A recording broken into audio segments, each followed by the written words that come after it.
আজকে আমরা ক্ষীরপাইয়ের বড়মার কাছে এসেছিলাম আর মায়ের জন্য দুষ্টু শাড়ি থেকে একটা শাড়ি নিয়েছিলাম। তোরা আদৌ মায়ের দর্শন করতে গিয়েছিস না মাকে সামনে রেখে নিজেদের শাড়ির ব্যবসার প্রমোশন ভিডিও করতে গিয়েছিস সেটা বোঝা বড় দায়। মাকে মানুষ কি দেয় না দেয় সেটা নিজের মধ্যেই রাখে। তোরা মাকে কি দিচ্ছিস না দিচ্ছিস সেটা সবাইকে দেখিয়ে বেড়াচ্ছি। দুষ্টু শাড়ি থেকে একটা শাড়ি নিয়েছিলাম, সেটা আমি এখন বড়মাকে দেবো। ওই যে কিছু কিছু মানুষ আছে না, অসহায় ব্যক্তিদের সাহায্য করার নামে ভিডিও করে নিজেদের ভিডিও ভাইরাল করার চেষ্টা করে।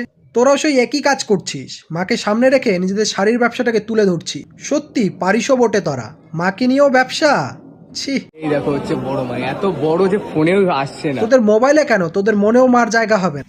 তোদের মন মানসিকতা এতটাই নিচু, মাকে নিয়েও ব্যবসা করিস শেষে। তোমরা কি জানো ক্ষীরপাইয়ের বড় মায়ের মন্দিরে কোনো পুরোহিত দিয়ে পুজো দেওয়া হয় না? এই যে দিদি, ক্ষীরপায়ের বড় মা না খুব বিখ্যাত একটা জাগ্রত মা। কম বেশি সেখানে সবাই গিয়েছে, তারা এই বিষয়টা খুব ভালো করেই জানে।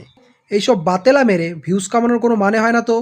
মানুষ মায়ের কাছে যায় নীরবে কিছু সময় কাটানোর জন্য, নিজের অন্তরের দুঃখ বেদনা মায়ের সঙ্গে শেয়ার করার জন্য। কিন্তু তোরা মায়ের কাছে যাস ভিডিও করে ভিউজ কামানোর জন্য, মাকে নিয়ে ব্যবসা করার জন্য। তোদের লজ্জা লাগে না মাকে নিয়ে ব্যবসা করতে? কথাই আছে, এই মায়ের কাছে একবার যা চাওয়া হয় তার দ্বিগুণ পাওয়া যায়।